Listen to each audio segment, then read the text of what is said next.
Okay, game 5, Oklahoma City 120, Indiana 109. The Thunder take a 3-2 series lead on the back of Jalen Williams, not Shea Gilgeous-Alexander, on the back of Jalen Williams, 40.6 rebounds, 4 assists for J-Dub.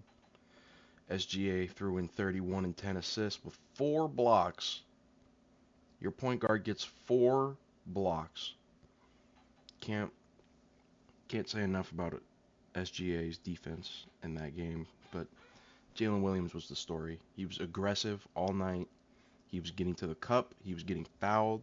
He shot 12 free throws, made 9 of them. He was 3 of 5 from 3, 14 of 25 from the field. He was the best player on the floor all night long. And OKC led pretty much the whole way.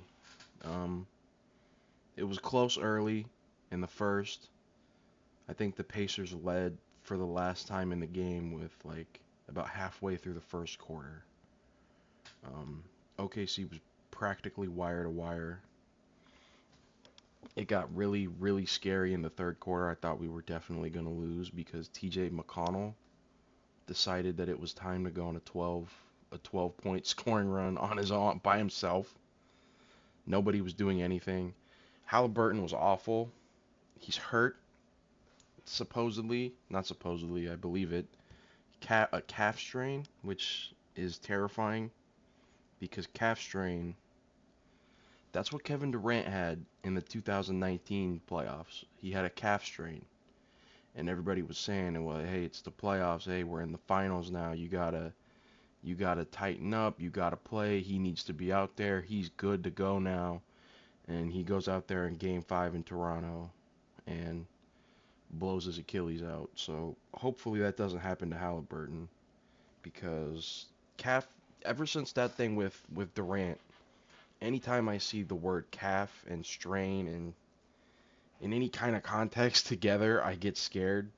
I just that shit is scary. It's dangerous. I don't want to see anybody going out there tearing their Achilles, especially because we had Dame and Tatum already tear their Achilles in these playoffs. It would suck to add a third one to the list. But despite that, he was awful. 4 points. He didn't make a field goal all night. He hit 4 free throws, 7 rebounds, 6 assists. Got outscored by everyone on the team that played except for whoever Furphy is. This white guy comes off the bench when the Pacers decided the game was over. They throw this white guy out there on the bench. He only scored 2 points. And Tony Bradley, who played 12 minutes in this game, equaled Halliburton's scoring with 4 points. Everybody else outscored him. McConnell had 18, 4, and 4. That fucking guy he's hit the level of every time he shoots the ball, I'm positive it's going in. I don't see him miss ever. Obi Toppin is kind of getting to that point too.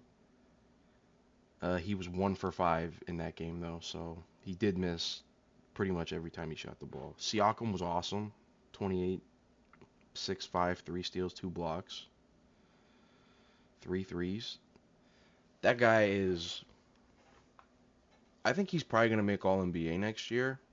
I don't think he made it. He didn't make it this year. I think partially because people kind of forgot about him. After the Pacers ECF run last year, people kind of thought, oh well, it was fake. It was a little fraudulent. They were not really that good. They started off slow this year. They didn't pick it up until the second half, and Siakam was kind of just an afterthought. I don't know how many games he played this year either. He might not have been able to qualify, but Siakam is still really good. To me, he's better than just like, I think a lot of people categorize Siakam as like, oh, fringe all-star. He makes it most years because he's playing in the East and the East sucks. But I think he's a lot better than that. I think he's closer to fringe all NBA than fringe all-star. I think he should be an all-star pretty much every year he's healthy. I think he's that good.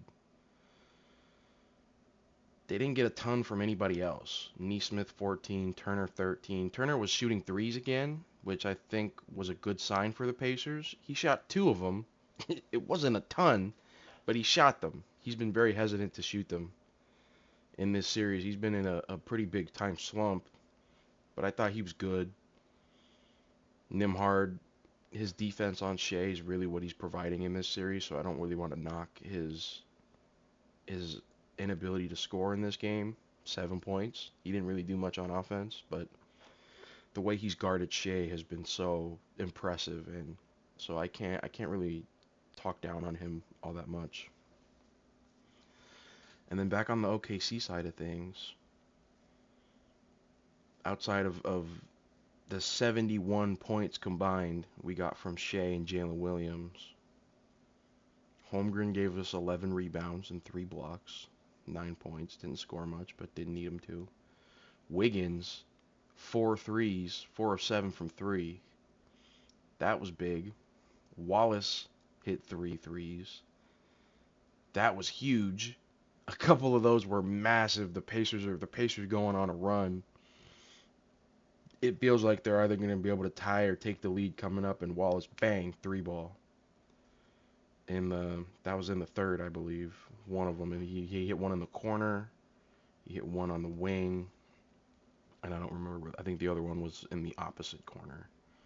Dort, 3 threes as well, including a big one in the fourth that I think put us up 7 or 6 or something, or 8, something like that, something in that range. He hit a 3 when the Pacers were trying to finish off the run. The Pacers cut it to 95 to 93 at one point. And from that point on, the Thunder were all gas, no break, and just put the fire out that the Pacers were, that the run that they were on, they just put that fire out. It was over. And that was really impressive to see them, because the defense, we were getting cooked. We were getting cooked in that. We couldn't do anything with TJ McConnell in that third quarter. And then Siakam, he gets these post touches where I'm like, oh, he's going to score. He's going to score. He's going to score. Or he's going to get fouled. And it happens every time. He gets a post touch with Case and Wallace guarding him. And it's like, all right, that's a bucket. Like, let's just go back. Just get back on defense. That's a bucket.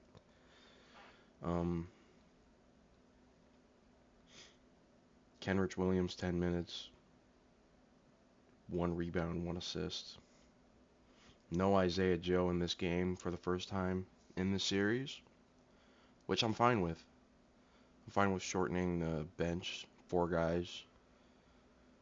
Caruso, Wiggins, Wallace, Kenrich. Kenrich only playing those 10. Caruso 29, Wiggins 22, Wallace 17. Hartenstein started, and he played 20 minutes. This was really this will go down in NBA history as the Jalen Williams game. He was so good. He looked so fast out there, so physical. He looked like the prototypical, like the wing everybody wants to have on their team. Everybody wants to have a wing like Jalen Williams to be like their building block. Everybody's like, okay, 6'6", 6'8", in that range. He can defend. He can put the ball on the floor. He can shoot threes. He can shoot mid-range. He can dunk on people. He gets steals. He's uber aggressive. He's uber athletic. He's a prototype player. You build Jalen Williams when you make a build on my career when you're playing 2K. You build Jalen Williams. And we saw it in Game 5. We finally saw the full potential of J-Dub. And it's really cool because I remember in Game 4, during Game 4 of the Denver series, people were, the trade machine was booted up. We were in the trade machine, and Jalen Williams was getting traded to Milwaukee for Giannis. And when OKC was down like 8 in the fourth quarter against Denver, where we lost that game, we go down 3-1. And the Jalen Williams trades were flying. The Chet trades were flying. Everybody's gone. It's Giannis. Giannis has got to go to OKC. They need Giannis. SGA is not good enough. Jalen Williams not good enough. They need to bring in the real big dog. And so to see Jalen Williams do this in the finals, in a pivotal game in the finals too. It's not like this is a down 3-1 or down 3-0. Like, you know you're probably fucked, but you're still trying to. So you're still trying to fight. So you go out there and you put it. This is game 5 in the 2-2 series at home. This is a, if we lose this game, we're going back on the road to Indiana in an elimination game where that team is hard as fuck to beat on that home floor. And for Jalen Williams to do that and to have that performance, it was incredible. I can't say anything too great about Jalen Williams. I fucking love the guy. I think he's an awesome player. I think he had one of the best individual games I've seen I've seen him play in his entire career in the finals, and that's special. That doesn't just happen. Guys don't just have the best game of their life in the finals, let alone in their first finals. It's really, I mean, Giannis, that game when Giannis had like 50 points, like 10, 6 and 6 with blocks or something ridiculous against Phoenix. That's like the all-time version of this Jalen Williams game is the Giannis game. Um, but yeah, Jalen Williams, he almost got his career high. His career high is 41. He had it against San Antonio back in March this year. And 3 months later for us to be in the finals and he's got 40. That's huge. And Shea coming off a 0 assist game in game 4, going for 31 and 10. I don't want to completely disregard his game because he was also awesome, but because it's SGA, we're kind of just used to it. We're used to him scoring 30 to 33 points. The 4 blocks is ridiculous. We're used to 2 steals, and we're used to usually it being closer to like 6 boards, 6 boards, 6 assists. In this game, it was 2 boards, 10 assists. So SGA was awesome, but he's always awesome. He's awesome in every game. He's the things people wanted to say about SGA for his whole career has been, oh, we want to see it in the playoffs. Oh, we don't think it can translate to the playoffs. Oh, it's the whistle. He gets the whistle in the regular season and he's not that good. They say, oh, mid-range scorer in the playoffs. We think it's more likely he's DeMar DeRozan than he is Michael Jordan or Kobe. And these finals have proven he's way closer to being a Michael, or these playoffs in general proves he's way closer to being a Michael Jordan or Kobe than a DeMar DeRozan in the playoffs, because DeMar DeRozan, that was the guy that I always heard when I'd say, why wouldn't SGA work in the playoffs? Why wouldn't he be good enough? And they say, well, it's DeMar DeRozan. I mean, he scores in the mid range too, and look at that, they fucking suck. And it's like, all right, it's DeMar DeRozan. DeMar DeRozan, as much as I like DeMar DeRozan, he was never as good as SGA is right now. He never came close to an MVP. We never really truly believed any of those Raptors teams could win a title. We thought, well, maybe if somebody else knocks off Cleveland before they get to the Raptors, then like maybe there's an outside chance they can go to the finals and lose to whoever came out of the West. In that era, it would have been Golden State, or it would have been Golden State, but we could have theorized at the time about maybe Houston or San Antonio. But Shea was awesome. Caruso, he had another Caruso game. He scored awful, 2 points, 1 for 8, 0 of 3 at threes. But it didn't matter. 2 boards, 2 assists, 4 steals, a block, and I think everybody has seen that play now where he does a swim move to the ground to get a loose ball late in the game when the Thunder are going on their run to put the game away, and the ball gets loose in the backcourt and Caruso just dives on it to get the steal. That was incredible. Can't say enough about what Caruso has done for this team. just all year long, all playoff long, the energy he's brought, the vibe he's brought, that true championship DNA that every team needs. That every team needs a guy with that championship DNA that can bring that championship DNA to your basketball team. And Caruso has done that. I would have given up 8 first round picks. I would have given the Bulls Josh Giddey and 8 first round picks for Alex Caruso. So because for the fact that we didn't have to give up one. We didn't have to give up one. A measly first round pick from the Clippers in 2027, or a Memphis pick that we have in like 2031. I'd have given that to the Bulls in a heartbeat. They didn't want it. We got him for Giddey, straight swap, and we got him extended 4 years, 80 something million, I think is the number, or something around there. I love Caruso. I would die for Alex Caruso, because that man is one of the big reasons why OKC is now one win away from an NBA championship. And I got goosebumps just saying that, because it's been a long time since the Durant left. Um, I remember I posted a video on my Instagram after we lost in Game 5 of that Golden State series, and the video was Durant. I was pointing my phone at the screen, and the video was Durant and Steven Adams walking off the court in Golden State, and it was me in the background at like 12 or whatever saying, "We wanted to win at home anyways. We're gonna win at home anyways." And little did I know that 48 hours later, Klay Thompson was gonna ruin my life for the next 10 years by having the Game 6 Klay game. And then obviously we didn't. After we lost that game, I realized we were fucked. I was like, we don't stand a chance in Game 7 in Golden State. The way Durant is playing and the way Westbrook is playing.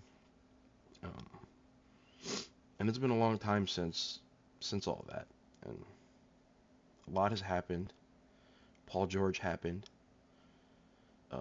The triple doubles happened. The arguments on Twitter about. I still have arguments on Twitter. I was having arguments on Twitter in 2017 with people about why Russell Westbrook needed to be the MVP that year. And here we are in 2025, and I'm still arguing with people on Twitter about how Russell Westbrook should have been the MVP that year. And the Paul George MVP thing, which I think is really funny. He was fucking awesome that season. I do find it hilarious that he's got an MVPG nickname for a third place finish. He was behind Giannis and Harden that year. But yeah, that was a special season to watch, and all the random guys that have come through. I mean, Markieff Morris was on this team. Patrick Patterson. I remember being really excited when we signed Patrick Patterson. I was like, oh my God, we got a 4 that can stretch the floor. It's going to be awesome. Russell Westbrook's going to kick it to him, and he's going to hit threes instead of the 4 the year before, which was like Enes Kanter or Ersan Ilyasova or, God, what was it? Joffrey Laverne. We had Joffrey fucking Laverne on the team. Who even knows who that guy is anymore? That was a guy, Joffrey, for those of you that don't know, the Nuggets, everybody knows about the stories about the Nuggets and Jokic and Nurkic and them having to pick between those two. And obviously they picked Joker and they made the right pick. Joffrey Laverne was the third guy on Denver. Joffrey Laverne was the third center power forward on Denver who sucked and ended up in OKC. Oh, and Taj Gibson was on that team too. So I remember we signed Patrick Patterson from Toronto. He was like a 78 overall on 2K16, and I loved using him in my GM. And so I was like, oh yeah, we're finna have a stretch big now. We're finna be good. And that was a disaster. He sucked. Melo, the whole saga with Melo, Hoodie Melo, playoff P, the press conference where Melo, what did he say? He called out. He said, "Hey P, they want me to come off the bench." It was like, yeah, you probably should be coming off the bench. He was fucking terrible. That playoff series against Portland was heartbreaking. The Dame.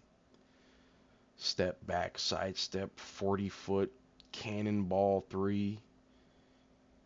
And then Paul George just had to go to the press conference. Well, that was a bad shot. It was like, all right, man, what are we doing here?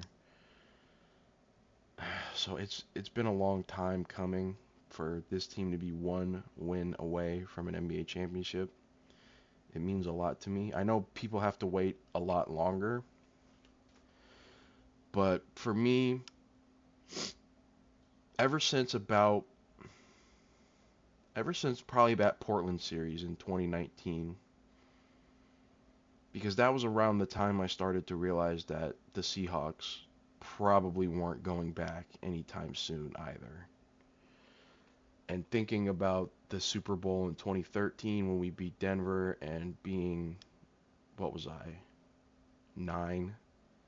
Being 9 and like realizing that it was a big deal and being really happy about it.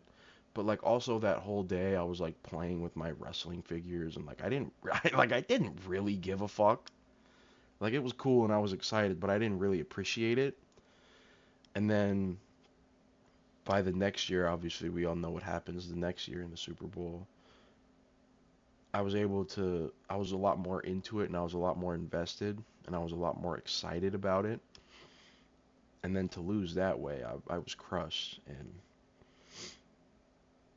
I feel like in about that 2019 period after we got beat by Portland and after the Seahawks were seemingly going nowhere and Lamar Jackson was a rookie or he was his second year.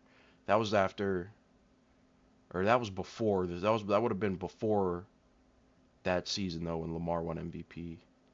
That first year we Ravens were 14-3 or whatever and big truz and all that. And the point is around that time I started to realize how hard it is to win a championship and how if I watched if there was 3 teams in sports that I gave a fuck about, that would have been the Seahawks, the Thunder, and the Ravens.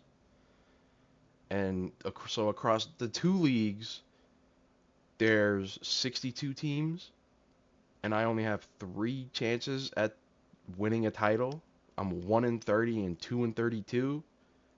I It really hit me around that. I was like, oh, this is never gonna happen again, is it? I'm never gonna see another. I'm never gonna see another championship because some teams and some people, you see the stories of the 70-year-old Detroit Lions fan who's seen only like 4 total winning seasons in his life, or the when the Rangers won it in baseball a few years ago.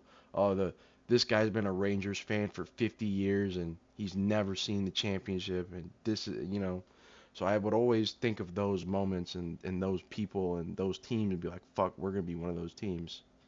I'm gonna be I'm gonna be 65. Like, please, Seahawks, please do something. Like, please. OKC, please get the fucking job done finally. I'm damn near geriatric. I've got Alzheimer's, but, you know. So I never thought it was going to happen. And so to be one win away from it happening, it's not done yet. It's not at all done yet. It's the job's not finished. Look at the thumbnail of the video. You know, job's not finished, but it feels good to be this close.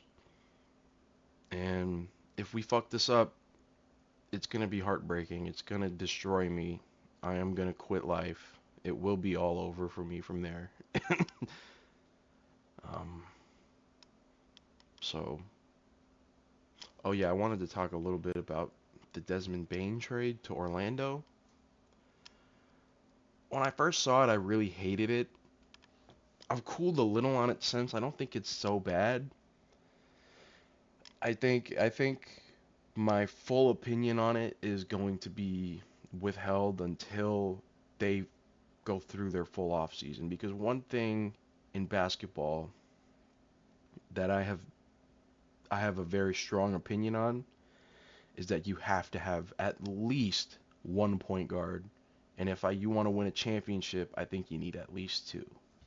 I want a guy that can make passes, that can set the offense, that can really set the tone for a team. And Orlando doesn't have that. They have Jalen Suggs, who I don't think is that. I think Jalen Suggs is a lot closer to a shooting guard than a point guard. I think he's closer to a Lou Dort than he is to a Cason Wallace. I think I think if they get a point guard on that team, it's a tough lineup. It's a tough lineup to construct though, because if you say there's going to be four guys that are starting in that lineup for sure: Suggs, Bane, Boncaro, and Wagner. Now you've got one spot left for a point guard and one spot left for a center, and so you can't have both. You've got to pick: do we need a point guard? Do we need a center? And that's scary. I don't love that at all. They just have, I don't know. I like them. They're going to be really good in the regular season. They're going to be really fun. They might hopefully win a play. I really like Paolo because he's a Seattle guy and I just like his game. I've always liked his game. As much as I hate to admit it now, I remember back before that draft in 22. I remember being like, Orlando, please take Jabari Smith. I was like, Orlando, please take Jabari Smith. Because we knew Orlando didn't want to take Chet for whatever reason. So I was like, please, Orlando, take Jabari Smith. We'll pair up Paolo and Shea. And then I didn't really give a fuck about the 12th pick at the time. And obviously it worked out significantly better because we got Chet at 2. And we got Jalen Williams at 12. And, you know, Jalen Williams at 12 is probably... Jalen Williams at 12 is definitely better than Paolo at 1. And Jalen Williams might just be better than Paolo at this point in their careers. Like we talked about earlier, Jalen Williams just had 40 points in the NBA Finals. So I like that. I like the idea that they're going for it though. That gives me hope for them. They're gonna have to make a decision on do they go with a point guard without a point guard, or with the center without a center, because they can't do both unless they want to bring Suggs off the bench, which is probably what I would do if I were them. But maybe they see Suggs, maybe they think Suggs can really be the point guard, and maybe he can be. Maybe I just haven't seen it yet. Maybe I'm not as tuned in with Orlando Magic basketball as much as I think I am. But they gave up, what did they give up? Cole Anthony, KCP, and 4 first-round picks and a pick swap. So basically 5, the rights to 5. That's a lot for Desmond Bane, but it is a good fit on that roster. I do think he will succeed there. I do think he'll be better there than he was in Memphis. And Memphis is a disaster. Memphis, that's a really good return they got for Desmond Bane. Now it's just back to what are they going to do? What are they going to do with Jaren Jackson? What are they going to do with Ja? Do they trade both of them? Do they trade one of them? Do they trade both? Do they keep both? Do they keep one? What's their goal? Do they really think they can compete in this West? They got swept by OKC. Yeah, they said they figured us out. They didn't figure out fucking dick. They figured out that they could maybe win one game at home. And then Ja got hurt again, like he always does. And they lost that game too. And so yeah, maybe if Ja doesn't get hurt, they lose in 5 instead of in 4. But at the end of the day, we're still sitting here where we are right now with OKC up 3-2 to win the NBA championship. And they're not close to Denver. They're not close to Houston. Houston swooped in and surpassed them. Houston is where Memphis was supposed to be by now. They have a new coach now in Memphis. I don't remember the guy's name. It's like Thomas Solo or some shit. I don't fucking know. But I think Taylor Jenkins is probably better than that guy is. So I think they probably fucked that up, if I had to guess. The roster's not that good. Just stacking it up to the other rosters in the West. It's like they don't have a good enough roster. They don't have a top I don't think they have a top 8 roster in the West, but they made the playoffs this year. But San Antonio is coming, and I think San Antonio will be there next year. I think San Antonio is going to make the playoffs. I don't care. I don't care if San Antonio gets Durant. I don't care if they get Giannis. I don't care who they do or don't get. I think they're going to make the playoffs with if they go into that team, if that to that season with Wemby and Castle and Fox and whoever they take at number 2. It's looking like it'll probably be Dylan Harper right now, but we'll see what happens. They could still trade the pick for one of those two guys. They could draft Harper. They could draft Edgecombe. They could draft Ace Bailey. There's a few guys they could draft. I think it's probably going to be Harper, but either way, no matter who they draft, just that guy, I think they'll be good enough to they'll at the very least be a play-in team, and then it'll just be a matter of okay, well, what happened to the Clippers? Are the Clippers still good? What's up with Golden State? Is Golden State any good? Memphis, how much does Memphis really try to tank this thing out? I don't know if they have their picks. They might not have their picks, which could be a problem. Is always a problem when you're trying to tank is do we have our picks or not? Um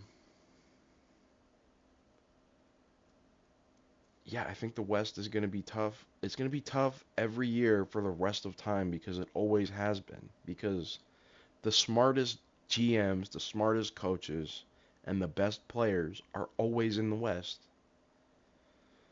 And Memphis, Memphis really just and this might sound crazy, and it does sound crazy because it is crazy.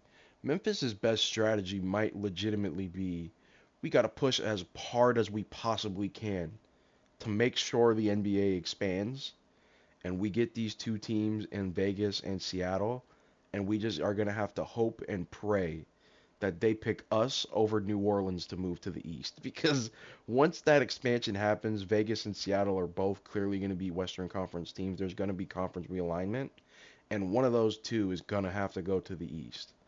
And both of those teams are just going to have to sit there and pray to the Lord above that they get picked to go to the East over the other. Because it's a fucking hellscape in the West, man. It's and and it only seems like it's getting harder.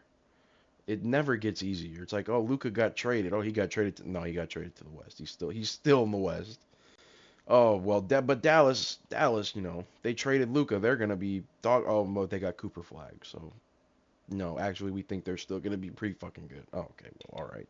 But Golden State, they're falling off, right? It's like, oh, Steph's 38 or whatever, and Draymond's 36. But they got Jimmy Butler now, and oh, they're still a 6 seed. Oh, okay. Well, but what about Denver? Oh, but they have Jokic. They have the best player on the planet. It's like it's never getting easier. It's never gonna get better. These teams in the West are just getting smarter. They're just getting better. OKC's here to stay. As long as Jokic is happy in Denver, they're here to stay. The Clippers can't tank for a few more years because they still have assets to give. Not only in the Paul George trade, they still owe the Thunder, I think, one more pick or pick swap in 2027.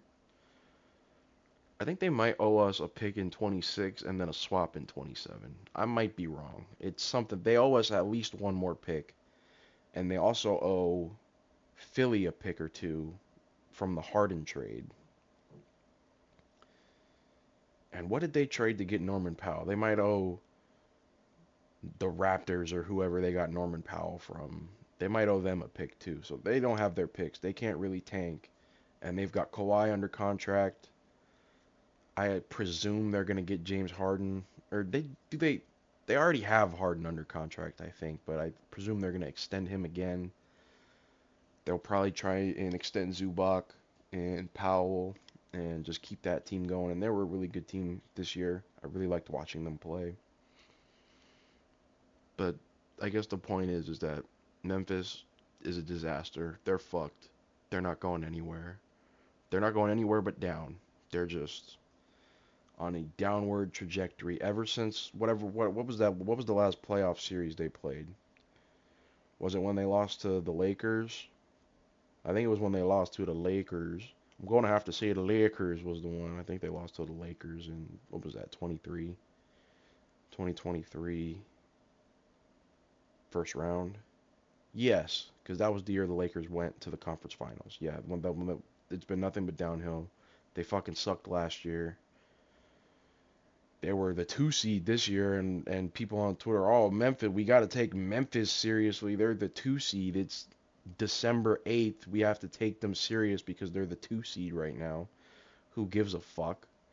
They fall all the way down to, I don't remember where I think they might have been the 9 seed in the play-in. They were either the 9 or the 8. I don't remember. They make the playoffs as an 8 seed. They get dog walked. They're clearly not close. They fired their coach with like a month left in the year. They're going nowhere. There's no progress being made at all. I like the return they got for the Bane trade, but I'm scared for their sake that they're gonna go try and turn those assets into something that can help them win now. Like, I don't know, like Porzingis or Drew Holiday or something. It's like, oh, they're gonna go get somebody that's gonna turn them from an 8 seed to, oh shit, still an 8 seed. Like, they're fucked. So yeah, that's it. Game 5 recap and a little bit of trade talk. There's going to be a lot more trade talk coming up after these finals. A lot of Durant stuff to go over. I'll go over the draft a little bit. I haven't really done any work on any of the guys in the draft. I don't really know how good any of them are. Uh, I can only tell you what Bill Simmons and Rosillo and all these podcasts, I can only tell you what they think about it, and it's much better off if you just go listen to what they think about these guys than I do, because I really don't give a fuck about the draft anymore. Because OKC, we're 1 win away from the championship. I could give a fuck. I could give a fuck who we pick at 15 with Miami's pick or whatever, whoever's pick that is we have. Or no, it's whose pick is that? I think that might be Dallas's pick. No, Dallas didn't make the playoffs either. No, it was Miami. It is Miami's pick. It is Miami's pick. 15, it is Miami's pick. Point is, I could give a fuck. I don't even know who the pick is from. I don't care. Whoever we draft is probably going to be a good player because there's going to be no in between. The guy we draft is either going to be helping us win a championship or try to win a championship 3 years from now, or he's going to be Usman Jang, Alex, what was Pokusevsky? I don't even remember his first name anymore. My boy Poku. Poku just won a ring in fucking Serbia or some shit. Shout out to Poku. Um, we'll see what Topic ends up being because we got him from last year too. Drafted him. He was off this year with a torn ACL. You can buy a Nikola Topic finals patch jersey even though he hasn't fucking played for the team yet. Let's fucking go, dude. All right. Damn, I did 40 minutes. That's it. I gotta go. If I go much longer, I'm gonna have to make this a podcast, and then the playlist thing's gonna get really confusing. And I know you guys don't care, but fuck it. Thunder up. I'll be back after Game 6, hopefully celebrating an NBA championship with tears in my eye. All right, that's it.